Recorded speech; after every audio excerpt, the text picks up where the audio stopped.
Hello, San Francisco office, and thanks again for attending another Authors at Google event. Today, we are very pleased to have Dexter Filkins, who's a New York Times journalist. He'll be discussing his new book, The Forever War, and I have just a quick bio to read for Dexter. He's been with the New York Times since 2000, reporting from Afghanistan, Pakistan, New York, and Iraq, where he was based from 2003 to 2006, and actually he just recently came back about 10 days ago.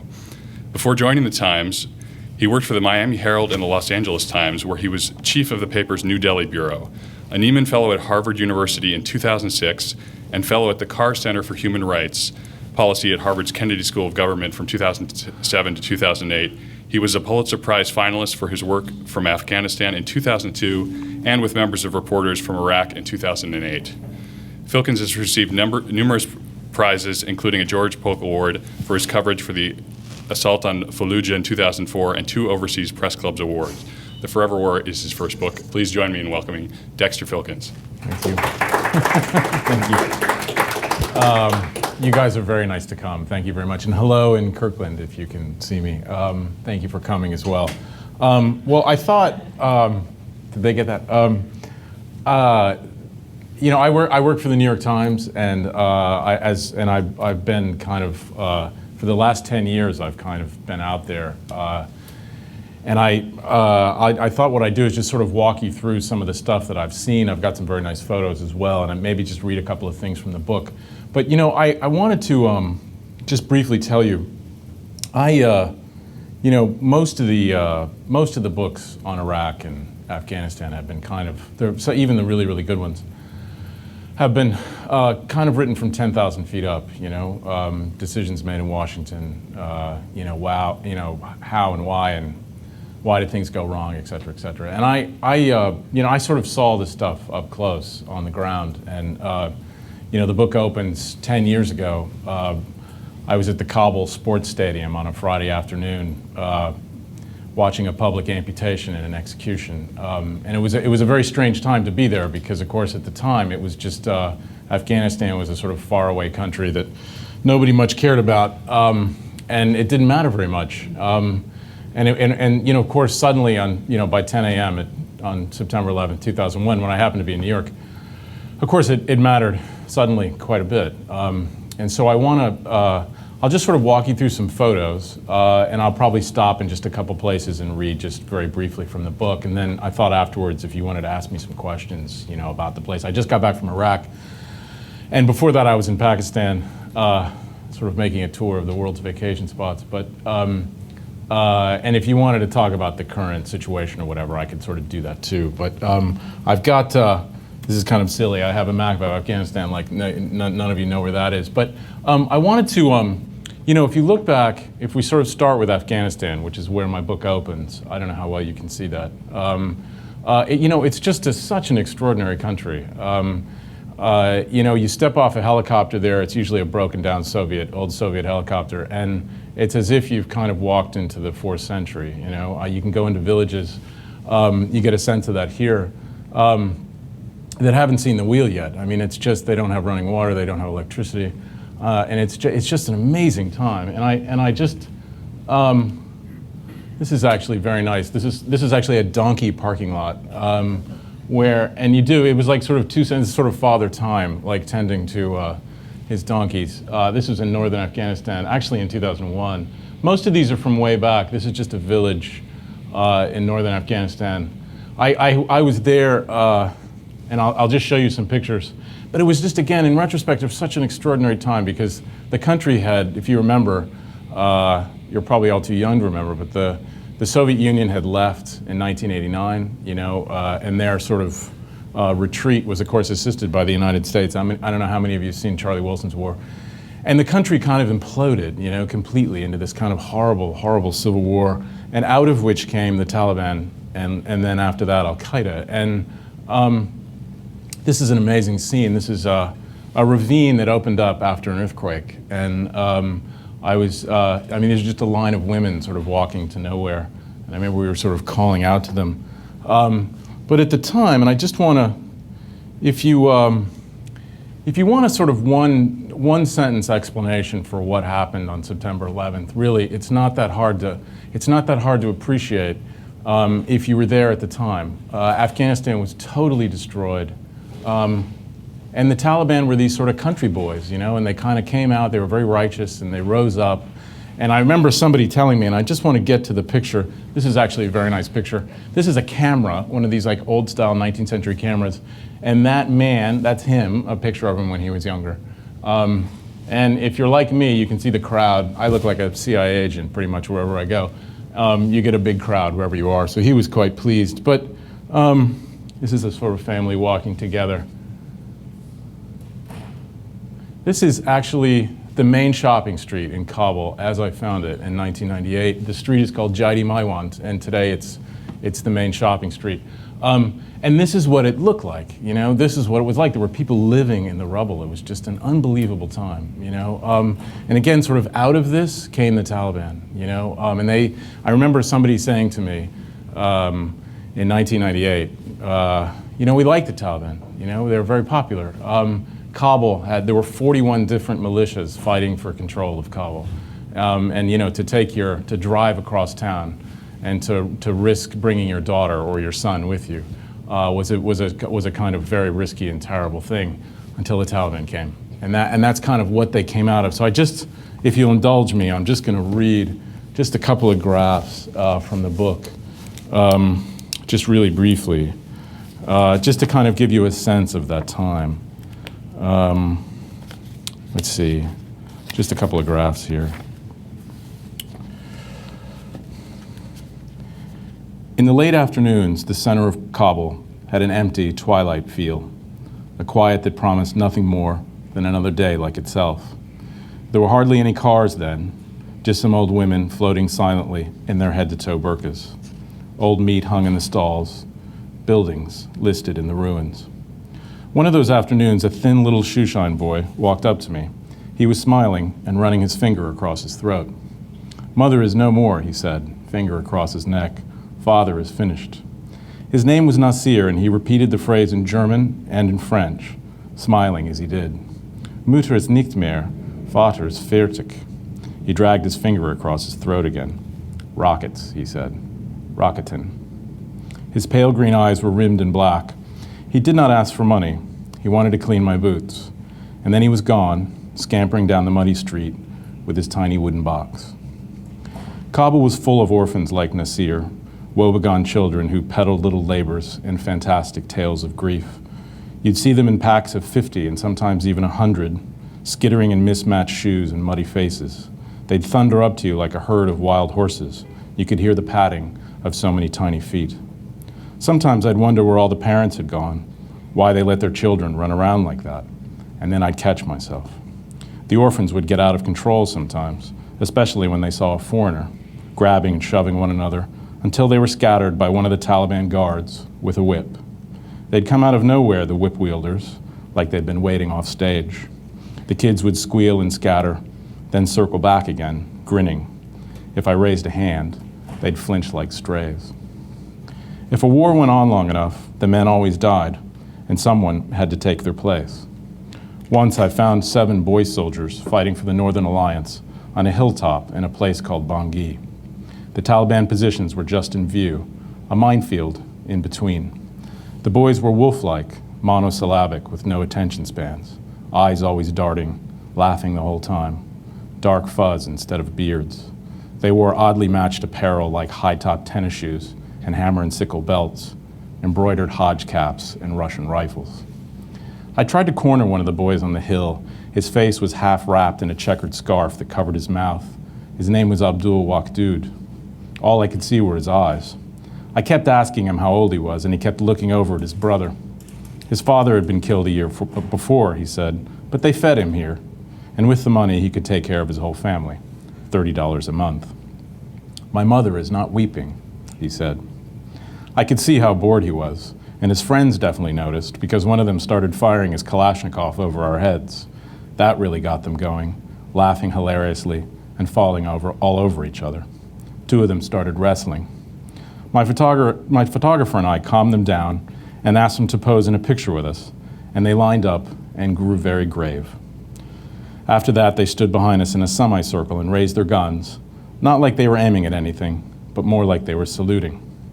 Then a couple of men appeared on a hilltop bearing a kettle of rice, and the boys descended on it. The Taliban came down the road a few months later. I've got the boys' picture on a bookcase in my apartment. So I'm just going to go through a couple more of these. These are from northern Afghanistan in a town called Taliban. This was actually about 9 years ago. This is about 1999. This is a father and son. They had their little glass blowing company. They're such, the Afghans are just really, really beautiful, and with the landscape, it's just an extraordinary place. It really is. I mean, for all the violence, it's just an incredibly romantic place to be.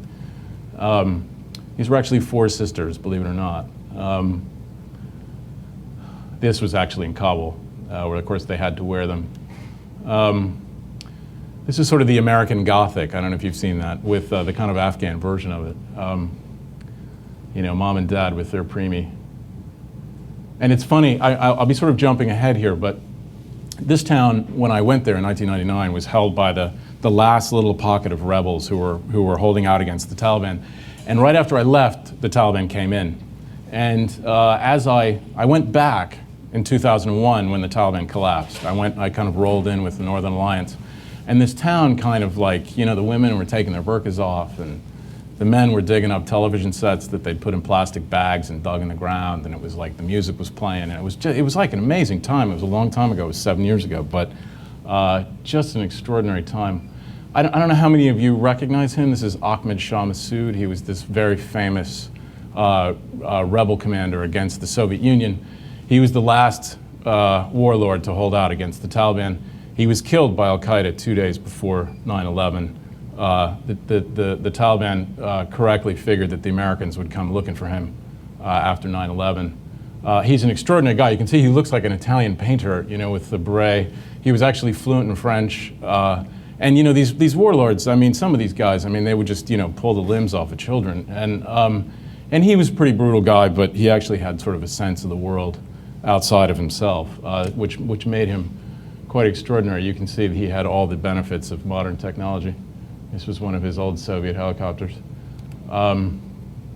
It was Eid, so they slaughtered a sheep when we came, and everybody was praying. All the old men in the villages had heard that Massoud was in town, so they came down. They came down to see him. It was quite a scene. This is actually Abdul Waqdud, the kid. I should have stopped the picture there. You can see the Taliban were sort of just over the hill here. You can see the landscape. It's just astonishing. I like this photo because, of course, these kids couldn't read at all. They couldn't read Persian, much less English. But of course, they were happy to stand in front of the photo with their rifles. Here they are again. So why don't I'm getting close to 2001. It's such an amazing country. I don't know how many of you have been fortunate enough to go there. It's still a pretty dangerous place. We're now getting this was actually in the areas that were holding out against the Taliban. It was a girls' school. I mean, you would never find these in Taliban times. They had these kind of secret underground girls' schools, and I was actually able to visit a couple of those where they were teaching girls in secret. Again, it's just an extraordinary place. This is just a cemetery in northern Afghanistan. And I'm just going to take you up to, we're actually kind of past 9/11 here. 9/11 happened. I was actually in ground zero that day. I mean, I went in, I stayed for a few days. I finally got a phone call from my editors back home, and they said, haven't you been to Afghanistan before? And sure enough, I had, so I got on an airplane. And I made my way to Tajikistan and then kind of went down into this tiny little postage stamp of territory that was kind of still held by the guys who were fighting the Taliban. These guys I found, and of course, they were just a ragtag bunch of guys, and miraculously, overnight, they had sort of new starched and pressed uniforms, which I think the Americans had kind of dropped for them. And this is kind of right before the battle starts, the big battle when the Taliban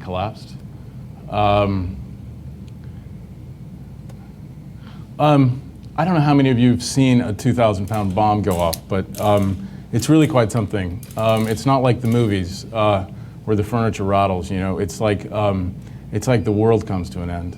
Even from 5 miles away, like these were. I mean, the whole earth shakes, and the windows are rattled. It's like an earthquake. And this had just begun. They were sort of bombing the Taliban trenches. And I'm going to stop here. I'm going to read, if you'll indulge me, I'll just read a couple of paragraphs from that time. Let's see. Yeah, I'll just read a little bit from that time. It's just an extraordinary time, if I could say. You know, the Americans bombed for 3 weeks, and then the whole thing just kind of collapsed, and the Taliban sort of collapsed in every city. And I was with the Northern Alliance. I just had my own truck, and I was with a photographer, the guy who took these photos, James Hill, a British guy, and we were just driving as fast as we could to sort of keep up with the front as it collapsed. We went to Kabul, we went to Talokan, Mazar-i Sharif, and I'll just kind of walk you through a little bit of that. I'll just read you a little bit from that time. On a clear day, you could see the B-52s overhead, their contrails marking the sky in long white streaks. They seemed to float up there, so high above. Sometimes, given their altitude, they took half an hour to traverse the whole horizon. The exhaust plumes hung in the air long after the planes had moved on, so on some afternoons the whole sky would be looped and crisscrossed, white against the blue, like a work of abstract art. It wasn't just the bombs they dropped that were so unnerving. It was the lumbering, disassociative way they let them go. One of the bombers would make an appearance, usually at 30,000 feet, a tiny gray V in the sky, all the way from Diego Garcia in the Indian Ocean, 3,000 miles away, gliding like a crane. And then, without warning, the sharp, titanic bursts, the clouds tumbling upwards, the ground moaning as if something crucial in the world had broken off and fallen away. And then you'd look up, and there the plane would be, arcing, plodding, moving against the great blue sky. Sometimes at night, working late in the mud brick hut, I'd hear the whoop, whoop, whoop, and rush outside, and if I was lucky, I'd see a blackened silhouette against the star-flecked night. A helicopter without lights, here then gone.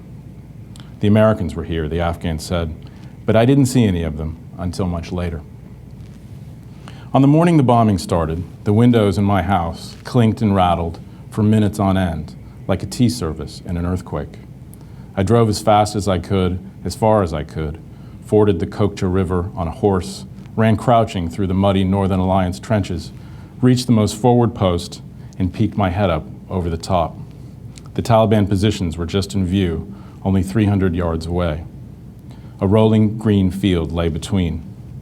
Up and down the Taliban trench line, the blasts from the bombs had left gigantic circles of blackened grass, like the footprints of some huge beast, 50 feet wide. Blackened hoof after blackened hoof, concentric and overlapping. The bombs had hit the trenches precisely, gone directly inside. And there, across the field, rose the turbaned head of a Taliban soldier, looking to his right and then to his left, amazed, perhaps, that he was alive. I felt sorry for those Taliban fighters, I really did, just sitting in their trenches, trapped, uncomprehending, waiting to be bombed. I was right about that, right about what they'd felt. I saw the Taliban prisoners afterwards, dirty and frightened, and all they talked about were the bombs. For the Taliban, the waiting was the worst. A B-52 would appear in the sky, drop a bomb or two, and then begin its great U-turn toward its home on Diego Garcia. The B-52s took forever to make that turn, arcing slowly and grandly, turning like an aircraft carrier. And just when I thought the B-52 was finally headed south, headed home, it would keep turning, keep circling back, and then I knew that it was coming back for another run. Sometimes it would take half an hour. And then I'd imagine the Taliban guys in their trenches, fiddling with their prayer beads, looking up, waiting. So I've got a few more photos from Afghanistan. I could talk for a half an hour about every photo here. This was actually the Northern Alliance marching into a city called Kunduz, where the Taliban were sort of besieged. And they thought they had a deal. You know, they thought the Taliban were surrendering. So we sort of all marched in. They said, Kunduz has fallen. And we were all kind of marching and marching. And it was a very happy time. And then suddenly, as it turned out, it was a double cross. And the Taliban attacked. And it was just total chaos. We actually almost didn't get out alive. We were kind of on the back of this truck, and these people were jumping on. And it was like the truck was running people over, and it was just crazy. The Taliban were firing rockets, and, you know, anyway. I've got a few more like that. I was mostly in northern Afghanistan, and you'll see a shot. This is just an extraordinary scene, and I've got a couple of photos. You can't really see this here, because there's mountains, but the northern Afghanistan, the steppe, is as flat as like a pool table for as far as you can see. It kind of sweeps back this way. And you can look for 50 miles and not even see a tree. And we were sort of driving across northern Afghanistan. We were headed towards Mazar-e-Sharif, the town in the north. And suddenly, in the middle of nowhere, we came across this. And it was 10 trucks filled with Taliban prisoners that the Northern Alliance had taken. And you can see here, you know, the Northern Alliance, I mean, Afghans generally, you know, they don't take a lot of prisoners. And they didn't really have a lot of practice in it. And they didn't really care much about it. And the amazing thing was, you can see what was happening here, but we were actually able to walk up to these prisoners, and you could hear, I mean, you can sort of see on their faces, they were kind of calling out for water, and they were calling for water in about 6 different languages, you know, Urdu, Pashto, Arabic, Persian, just kind of all over. It was just, I've got a couple more of these. And you know, as it happened, there was about 1,000 prisoners here, and it's pretty clear that they just, after we left, and we just sort of drove on to Mazar-e-Sharif, they just shot these guys and buried them in the desert. And that's kind of the kind of war it was at the time.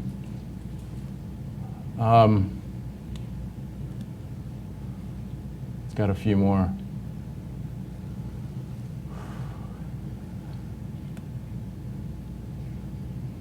Now I'm just going to walk you through.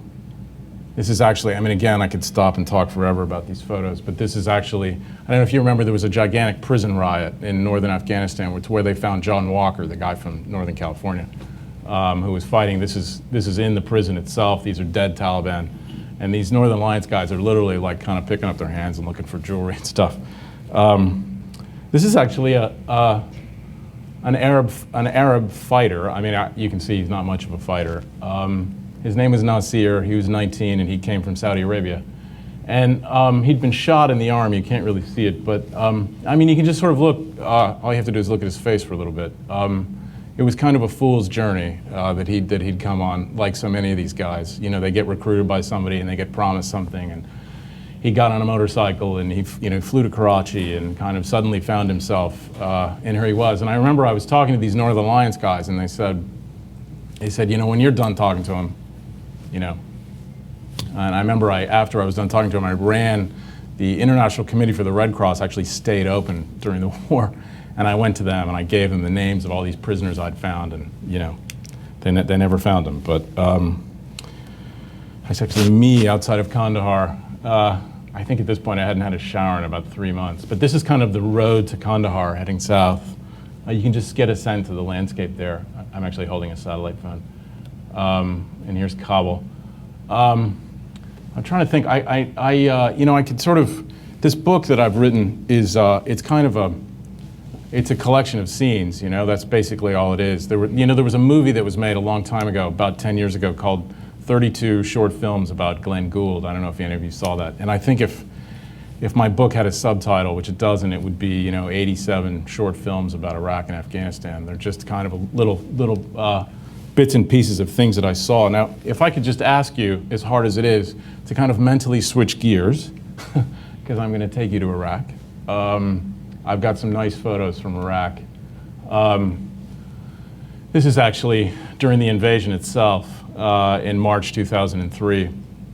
I think the best part about this, I don't know if you can see the Skittles that the guy's holding in this sandstorm, but as we drove up, this is a dead Iraqi soldier that he was killed in an ambush. I mean, they had ambushed the Americans. I actually, and I should just tell you a quick story. I rented a car on the first day of the war, and I just drove in myself. I wasn't embedded. I flew to Kuwait City, and I went into a Hertz rent-a-car, and I'd walk around a little bit, but I don't want to block the screen. I rented a Ford Yukon in Kuwait City, and I remember the guy was a little worried when he rented it to me. And he said, "Well, you're not gonna," I said, "No, don't worry about it." And I drove the thing. I drove the thing all the way to Baghdad. It was 300 miles, and I kind of shadowed the Americans as they went north. And it took 19 days. The Americans made it to Baghdad. I drove into Baghdad. I made it the whole way, and my car didn't get a single scratch on the thing. We almost got killed about 100 times. And I'll show you a couple of shots from that time. It's funny though, I took the car back. I stayed in Iraq that little time for about 2 months. I stayed there in Baghdad, not a scratch on the car. A friend drove the thing back for me, the Ford Yukon, drove it back the 300 miles, bribed a bunch of guys at the border, took it back into Kuwait City, took it to the Hertz rental car. And as he was handing the keys to the guy, a car backed into it and took the mirror off. But anyway. So again, amazing time. This is a great photo. This is Baghdad on April 9th, 2003. Statues coming down. The statue coming down was always sort of a TV moment. I was actually there. I was sort of standing right there. And of course, it was made out to be Prague in 1989, and it kind of wasn't. It was basically, you can see the crane thing. The Americans are pulling it down, and the Iraqis are kind of standing there dumbfounded, kind of, freaking out about the whole thing, cheering, but kind of very worried about what's going to happen when mom and dad get home, And I should say, let's see what I have here. This is a happy moment. This is in the Republican Palace right after the invasion, kind of, soldier having a good time. This is the central bank in Baghdad being looted. And I should just tell you, and then I'll just read you one bit and then I'll shut up and I can maybe take a couple of your questions. But I just want to tell you about that first day because it was sort of the day that everything was lost, really. I was driving north in my rented Ford Yukon and I stopped outside the city on April 8th, 2003. April 9th was the day that the regime fell. And I was sort of shadowing some Marines and they had gathered in a palm grove outside the city. And I remember talking to these Marine commanders and they said, "We don't know, maybe we'll get a fight, maybe we won't get a fight, we'll see." And by 7 a.m. as I drove into Baghdad, it was absolutely clear that there was no resistance whatsoever. You could literally see the piles of Iraqi uniforms in the road. You could see them all the way from Baghdad. The guys were literally taking their uniforms off and throwing them in the road. And there was no resistance whatsoever. By 10 a.m., the looting had started. By noon, the ministries were on fire. By 3 o'clock, the whole city was completely out of control. And I don't have it here, but I had this amazing, astonishing moment, which I think will kind of explain a lot. And that was on about 2 p.m. on April 9th, 2003, the day the regime fell, I found myself standing in front of the Iraqi Olympic Committee office, which was kind of a joke, but and that was this kind of personal fief of Uday Hussein, one of Saddam's really pathological sons. And the Iraqis were they were just kind of crazy-eyed. They were just tearing everything out, and they were these poor Iraqis who'd come from Sadr City, and they were illiterate, and I remember they were sort of carrying off, computer parts, stuff they didn't even know. They were just tearing everything apart, and there were these gorgeous Arabian horses that would probably cost $500,000 each, and they were kind of rearing up on their hind legs, and the Iraqis were leading them away, and they were just, the whole city was on fire. And I remember sort of standing right next to me was a 24-year-old lieutenant in the Marines, and he was a platoon commander, which means he was in charge of about 40 guys. And he was very troubled, and this is, these guys are very impressive. And he was, he was really, really frustrated, and he had this terrible look on his face, and I said, "Well, what are you gonna do?" And I might have asked him about the whole city, and he said, "I don't have any orders," And that's kind of what happened that day. So why don't I'll take you through a couple more photos. This sort of tells the whole story, doesn't it? Some 19-year-old from North Dakota and this guy, you don't really need to say much about it. This is out in Anbar province, out in the desert. You know, I should just say, God, you know, I could just blather on here forever, so if it gets boring, just tell me.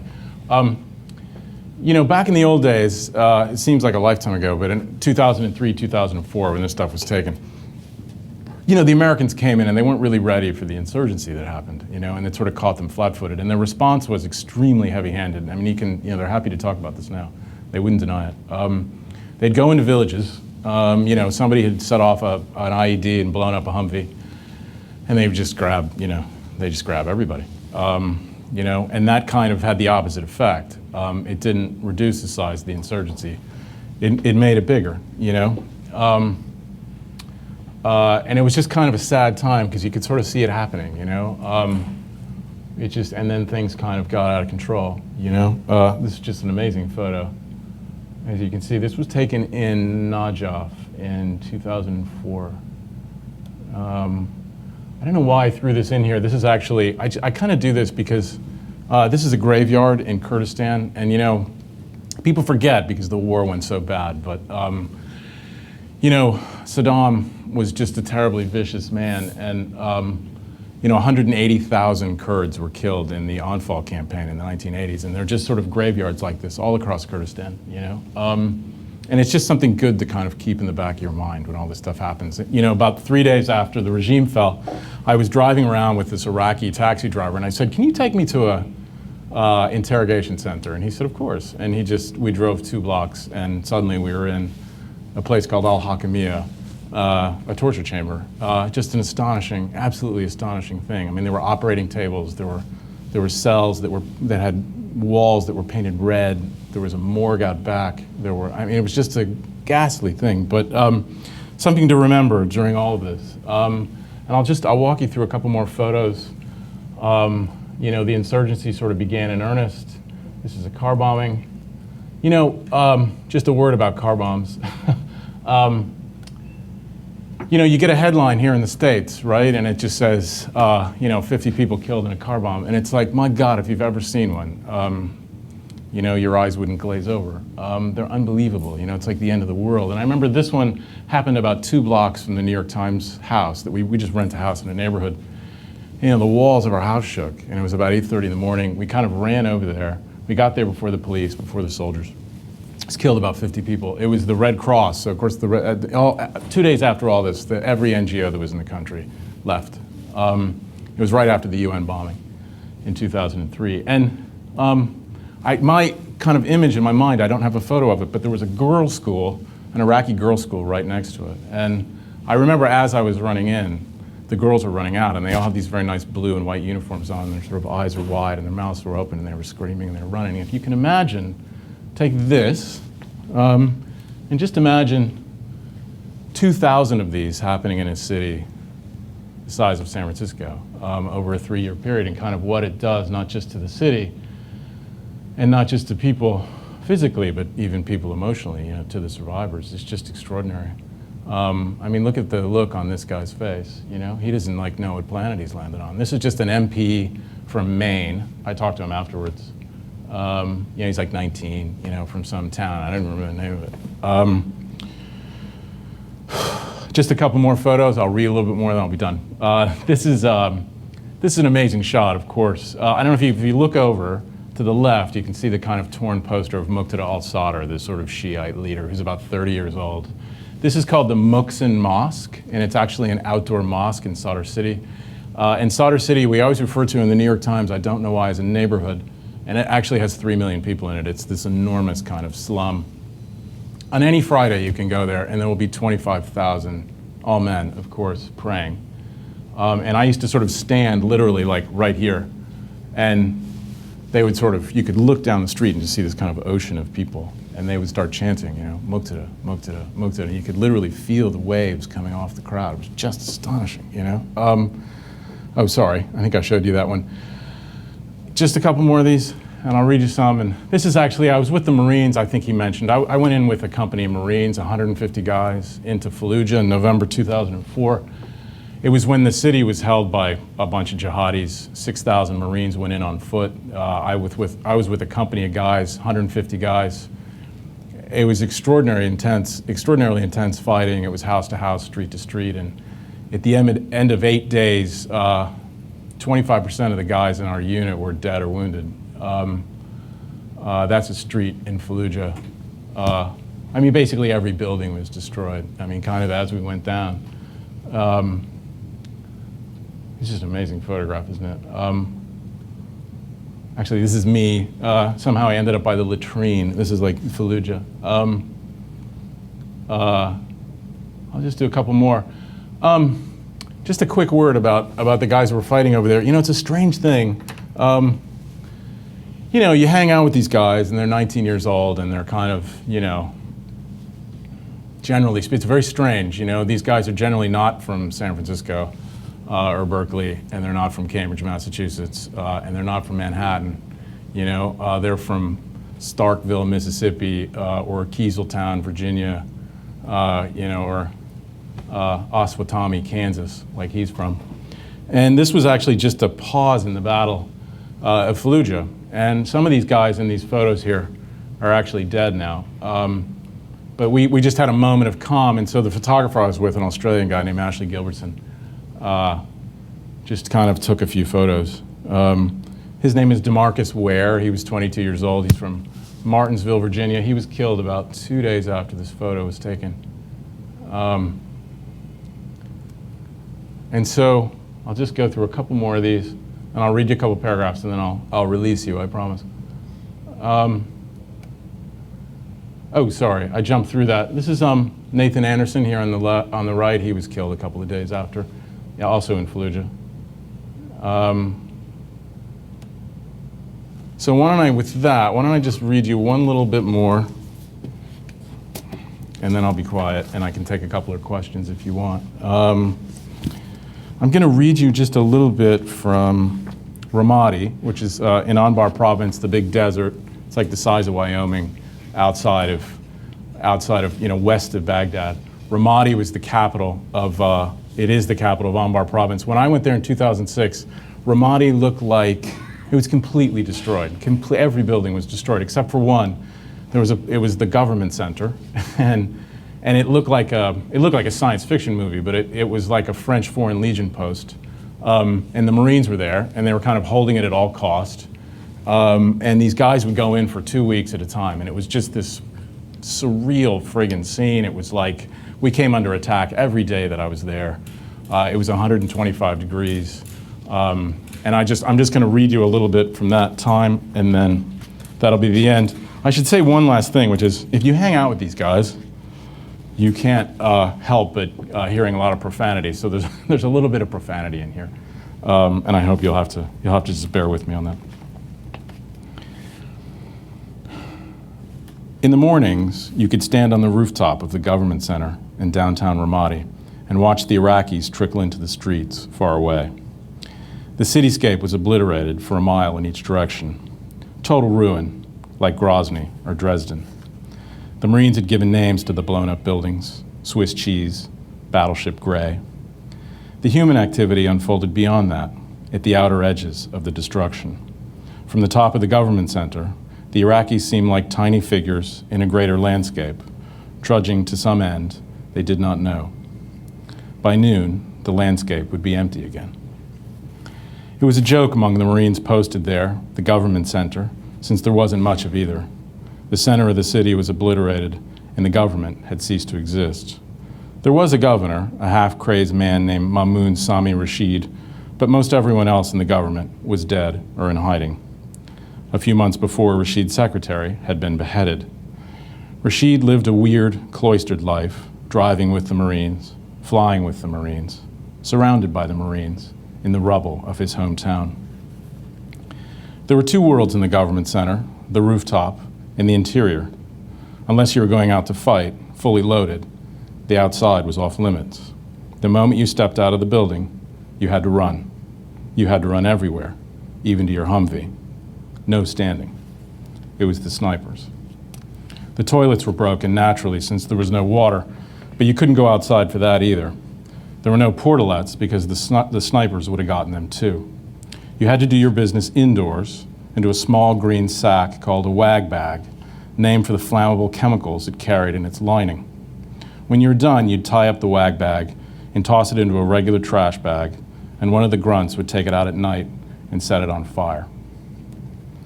The snipers were good. In Iraq, the insurgents might have been raggedy-ass guys who scored by rigging blasting caps to rusty artillery shells, but a number of them were former soldiers, and some of them were snipers. They carried Russian Dragunov rifles with huge scopes and long barrels, and they aimed for the neck, in the soft spot between the helmet and your flak jacket. The Marines, all from Kilo Company, lived inside, about 75 at a time. The place reeked, of course, of stale urine and old clothes and so many bodies pressed too close together. There weren't any showers. You showered after you came out. The urinals didn't really work, but they used them anyway, and sometimes the urine would drain through the pipe and sometimes it would leak out on the floors and go stale. The guys slept 8 to a room, stacked together like kids in a dormitory. The rooms had windows, but most of them had been shot out and boarded up. The tours at the government center lasted 2 weeks, long enough to make anyone crazy. One Marine, David, lived by himself in a tiny crawl space on the second floor opposite the stairwell that took you up to the roof. He was from Tampa. His job was to keep the rest of the Marines supplied with water and food, which wasn't much of a job, kind of make-work thing. He was a sort of Boo Radley character, friendly but a little slower than the others. Most of the time, David stayed inside the his cubbyhole, playing violent video games. Whenever I walked past his room, I could hear the explosions. "I've never been on the roof," David said, gesturing towards the sunlight in the stairwell. "I ain't never going up there." And nobody was forcing him to. The Marines were young, and they made the most of their circumstances. They kept a weight room on the first floor, dark and sandy, and they played Metallica and pumped iron until they fell asleep, banging music and banging weights. They slept more than you would think. Generators kept the AC going, and the boarded up windows made the rooms dark, and most of the guys would sleep right through the gun battles on the roof. The heat outside was astounding, but the guys still went out most days, loaded with gear and guns, into the night, into the rubble, looking to waste people. Sometimes when they ran, they tossed canisters that threw up green smoke. I never heard them talk about hearts and minds. "We go out and we kill these people," Captain Andrew Del Gaudio said. He was in charge. There was a primal simplicity to being in Ramadi that made it refreshing, even in the stink of it. There were no politics to complicate things, like there were back in Baghdad. People here were fighting to the death. I asked Del Gaudio how his men were doing. "Let's see," he said. "Lance Corporal Tussey, shot in the thigh. Lance Corporal Zimmerman, shot in the leg. Lance Corporal Sardinas, shrapnel, hit in the face. Corporal Wilson, shrapnel in the throat. That's all I can think of right now," he said. Del Gaudio was 30, an Italian from Parkchester in the Bronx. Sitting there glowering in his t-shirt, he reminded me of one of those tough guys from a 1950s movie. Brando without the charm. I guess he had a right to be angry, trapped in this desert shithole and charged with killing people. I asked Del Gaudio to take me out on one of the night patrols, and he told me to forget it. He'd probably step on something and blow us all the fuck up. I left his office and closed the door behind me. There were some guys standing around a sign-up sheet, a clipboard and a pen. They were talking about Laura Logan, the sexy CBS correspondent who had visited a couple weeks before. The sign-up sheet was recording suggestions for the logo on Kilo Company's t-shirt. The boys were going home soon. Kilo Company, one of the Marines had written, killed more people than cancer. Kilo Company, fuck Iraq. Kilo Company, fuck Ramadi. Kilo Company, fuck Laura Logan. Kilo Company, fuck us. So we're just about done. It's actually the last picture. This is a memorial service that I went to in North Carolina, in Jacksonville, North Carolina, for the Marines that I was with in Fallujah. And just a quick word about that, and then I'll shut up. I was with these guys, and they lost a quarter of their unit, and so they invited Ashley Gilbertson and I to come down, and we came down, and I was sort of, you can see it's just a high school gym, and I was sort of expecting a brass band and the local reporters in a parade and the whole thing, and they were basically the only ones there. I mean, this woman had come. She was the girlfriend of one of the guys. You can't see, but the other bleachers weren't even pulled out, you know, and it was sort of, nobody came. Jacksonville, North Carolina. Anyway, that's it. If you want to, I just got back from Iraq and I just got back from Pakistan. If you wanted to ask me anything, I'm happy to. Or you in Kirkland out there, if you wanted to ask me anything, I'd be happy to answer your questions. Hey. God, I'm going to take my friggin' jacket. Howdy, thank you for stopping by. Thank you, sure. No, thank you for having me. It's great to have you here. I saw you on the news the other evening, and you mentioned the stark difference between your initial visits to Iraq and your most recent visit. I came here a little bit late, so if you've already gone over that. No.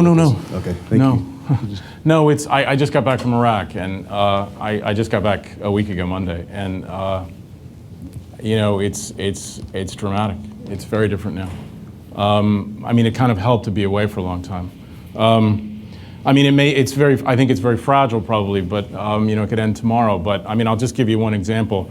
There's a park out in front of the house, the New York Times house. You know, we just rent a house in a neighborhood.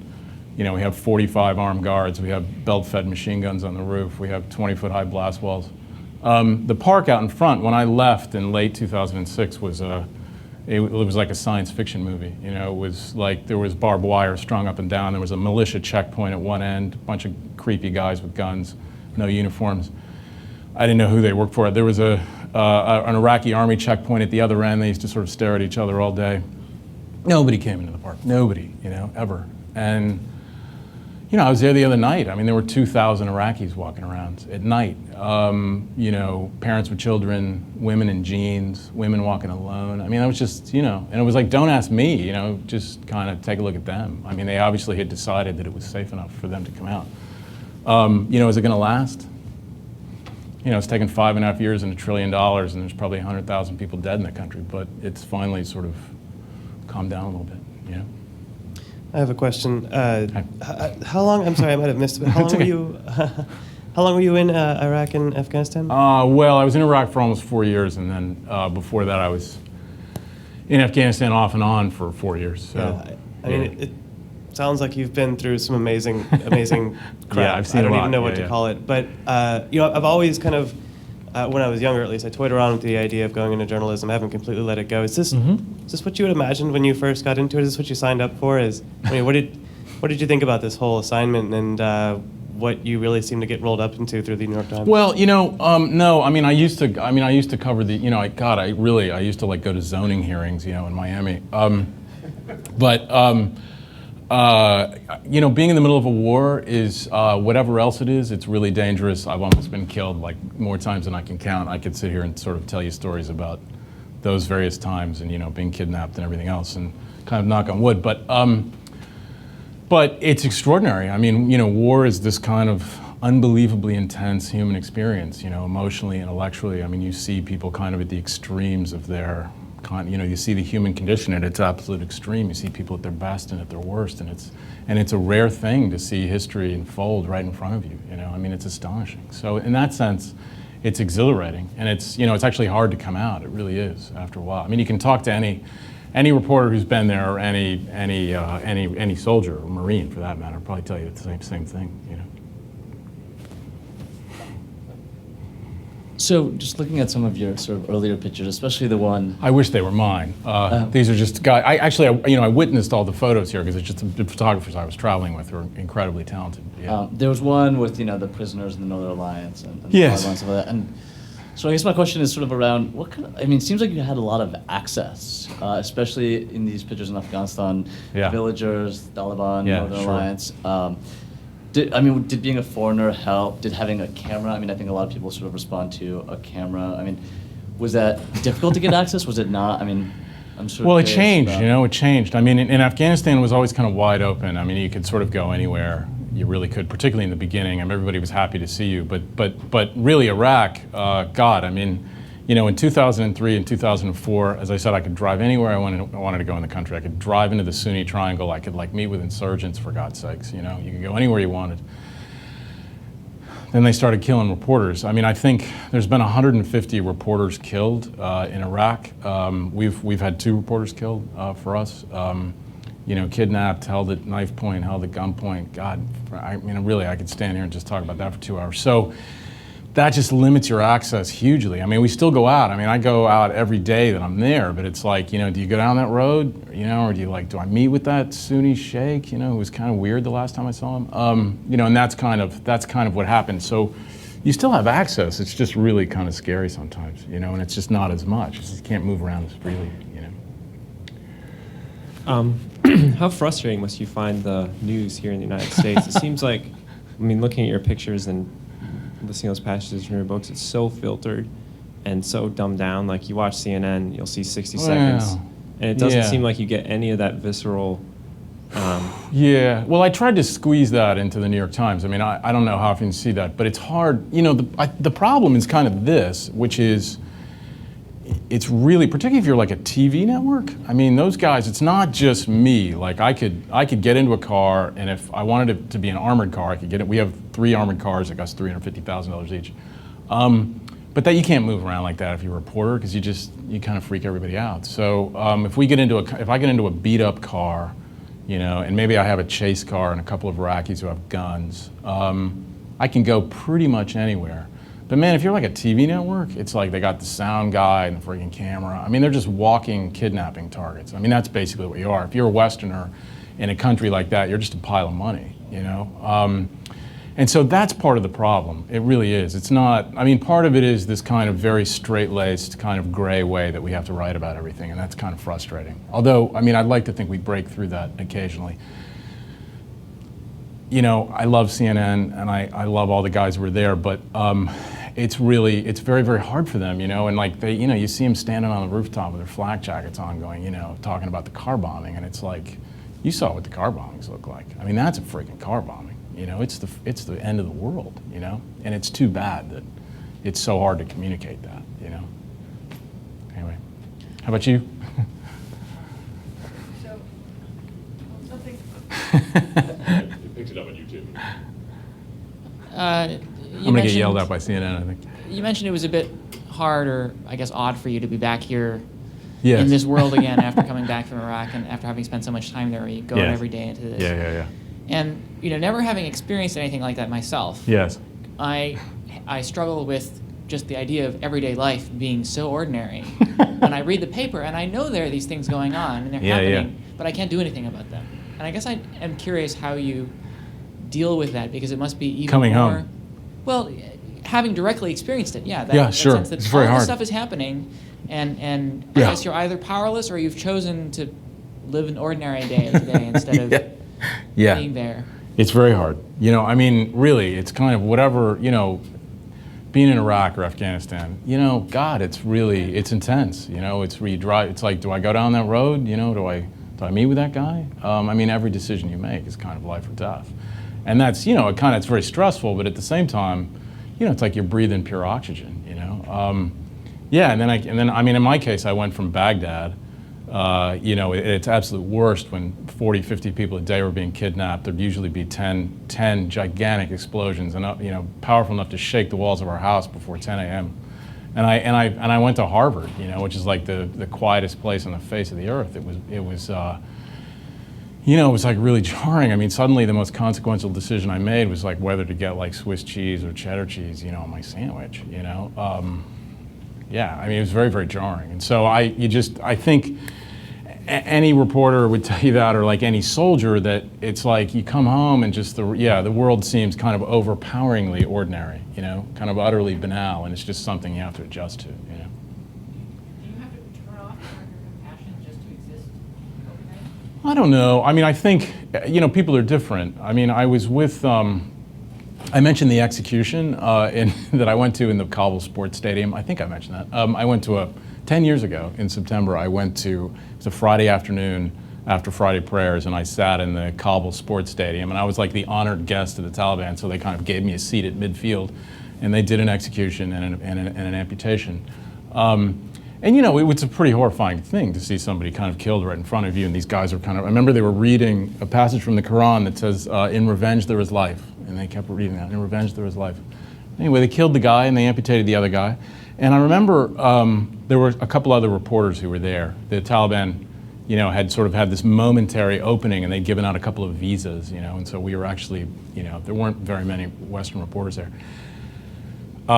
Some of these people went back to their hotel rooms, which were, shot, the windows were shot out and there was no air conditioning. But I mean, literally, they just kind of went to pieces, I want to go home, I want to go home, I want to go home, And of course, they couldn't go home because there was like no way into the country and no way out at that point. We had to stay for the length of our visa. But I had friends who were traumatized by this stuff. I mean, Marines. I'll tell you a quick story, and then, not to bore you, but there was a guy I met in Ramadi in that same trip that I kind of read for you.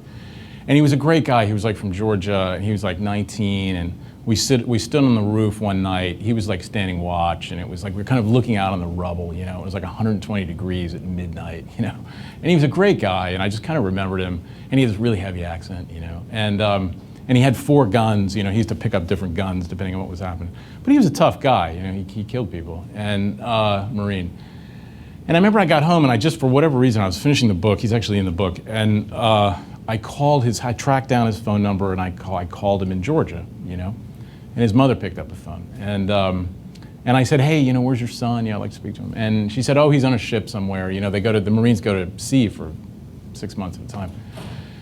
And I said, how's he doing? She said, well, he came home and from Iraq, that tour, and she was very embarrassed to tell me. She said his nightmares were so awful. She said, I'm his mother, and I slept with him in his bed for 6 weeks, after he got home. This is like, it's a 19-year-old Marine sniper, sleeping in his mother's arms when he got home. So kind of, that's what happens to people, Just to go back to the access question, how do these people, like the Marines, when you're traveling around with the Marines, how do they feel about you being there, right? Are you getting in the way of their job? Are you an asset? I imagine you can speak several of the languages. No, it's Spanish. Spanish. Well, you're talking to these people, the No, I think, to answer your question, I think you kind of like show up, and I think they're less concerned that you're a journalist or reporter. They don't really care what you're going to write, but they are concerned about whether you're going to get in their way, And like when I showed up in the Fallujah battle, which was very, very intense, and a lot of guys got killed, they were like, are we going to have to like carry the old man across the street if he can't like make it, And it's a real concern. There was a street there in Fallujah on the first day, and I was with a platoon of Bravo Company, first platoon, 40 guys. We ran into the streets. The insurgents opened fire from both directions, and by the time the platoon got to the other side of the street, there were 5 guys laying in the road, and there were guys going out to get them, and they were getting shot, and it was, so their concerns are quite real, but that's the main one. But once you're kind of, like I made it across the road, with my 70 pounds of gear on my back. Once you do that a couple times, they'll sit down and, light up a cigarette with you, talk about Kieseltown. This question, well, thank you for coming. Thank you it's very really much. nice It's nice of you to have me. Thank you. Yeah, it's really nice just to get, a different perspective on what's going on over there, because we get so consumed with our ordinary lives here. I was while you're going through the pictures, and there was some pictures from Afghanistan, and you said you described it as kind of a romantic place, and I was just kind of curious, like, what about the country and the people make you feel that way? Well, it's a kind of yin-yang. That's a very good question. It's this kind of bizarre quality about both of these places. But the Muslim world generally has this extraordinary tradition of hospitality. And so you can, literally you can see people who, have cut other people's throats, in some cases their neighbors' throats. And my God, the moment you walk into their house, you are like a king, with dirty boots, unannounced, a total stranger, and they will give you the shirt off your back. They really will. And so, for example, I was in Bamiyan before the Buddhas came down. It was 10 years ago.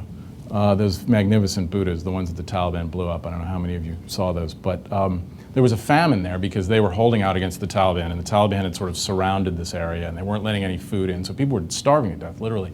And I went in on like a UN aid flight, and I remember I was literally like I was walking with these people to these villages over these mountains. They were very, very inaccessible. And these people were starving to death. And I would go into their houses and they would give me, their overfed American guest, whatever bits of food they still had. And it was very, very strange. And that's kind of, I guess that's what I mean by that. It's hard to, so people say, oh, the Muslim world is so brutalized, it's so violent. I guess it is, but it's more complicated than that. It just has more layers, Should have one more in the back, and then and then I'll release you. Hi, I actually have a couple of questions, so I'll just ask them both at once. Bam, bam. The first question is, I wanted to ask you what you think about the current situation in Pakistan, having just returned. I was just there. And, with their new leadership, and then we're about to get new leadership, and just sort of what direction you think that's going now that Musharraf is well, no longer there. it's you sound like you must spend a lot of your time reading about this because you're very well informed. I used to be an editor at Foreign Policy magazine. Foreign Policy is very good. I've written for them. It's a very strange paradox of what's happened over the last 7 years. That like the bad war, Iraq, the war that divided the country and polarized the country and went so badly for so long, it suddenly stabilized. Maybe it won't last, but for the moment it is. And the good war, Afghanistan, has gone bad, and it's slipping very fast. There's now more Americans killed in Afghanistan than there are in Iraq, and it's getting really, really bad. And I think, if the short explanation, the one sentence explanation is it's just got shortchanged for too long. We just kind of sent too many resources and men over to Iraq while we thought Afghanistan, the cheering crowds was fine, and it wasn't. And I was in Pakistan in the tribal areas, which is the sort of belt on the eastern side of the border. It's completely ungovernable. It was this kind of area named, the British called it the tribal areas, 100 years ago, and they tried to conquer it. And it's where, if you had an American intelligence official here, he'd tell you that probably Osama bin Laden and Ayman Zawahiri are in a little section there of the tribal areas called South Waziristan, maybe another place called Bajar. It is, I went into the tribal areas. I actually got in. I hired a bunch of guys with guns. I knew some people. I made some contacts. Very, very dicey. I met some Taliban commanders. And I got out. It was really, it's bad. It's really, really, it's horrible. If you see the situation there, it's very complicated to explain in 2 minutes, but the Taliban were basically created by the Pakistani government, back in 1994 when we were talking about the Civil War, when the country imploded in civil war, and these righteous country boys kind of appeared. And Pakistan wanted stability on their border, and they kind of reached out when they saw the Taliban, and they kind of helped bring it up, and they've never really let go of them. And so the Taliban, after 2001, when the government collapsed, they went to the tribal areas. They've not just reconstituted themselves, but they completely control now that whole area of Western Afghanistan. And they're now sending, they have any number of training camps. They can send people into Afghanistan. The Americans basically can't touch them there. But now they're even, it's like Frankenstein gotten off the table. They're sort of turning to Islamabad as well. So you saw the other day they bombed the Marriott Hotel. I don't know how many saw that. My God, I've spent months in that. It was very funny when CNN said, I'm really beating up on CNN today, they said the high security Marriott Hotel, and it's kind of a joke. There's these sort of 5 Pakistani guys standing around with their guns. But that's what's happened. And I think the short answer is there isn't any easy answer. I don't know what you can do. My God, Pashtunistan, which is sort of the Pashtun areas, which we're basically fighting the Pashtuns. That's what's happening in Afghanistan. The other people, they're fine with us. It's the Pashtuns on both sides of the border. There's 45 million of them on both, Pashtunistan, as they call it. They don't recognize the border. Really, really tough. That's a hard one, I hate to end on such a depressing note. Let me just ask my last question, and maybe the answer won't be so depressing.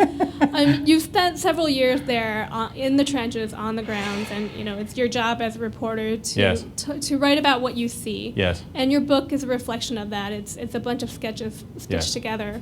But now, having worked on the book and being back home for over a year, what Swiss cheese. What are your opinions about what's going on, and what or is it just? Look, I'll say this. I really, and I think if any of you find the time to read any of my book, I think you'll see. But there's not, when you're there, and it's in your face, 6 inches away, this unbelievable kind of human drama that you're seeing. You know, the argument's kind of, this stuff on TV, you know, it just kind of melts away.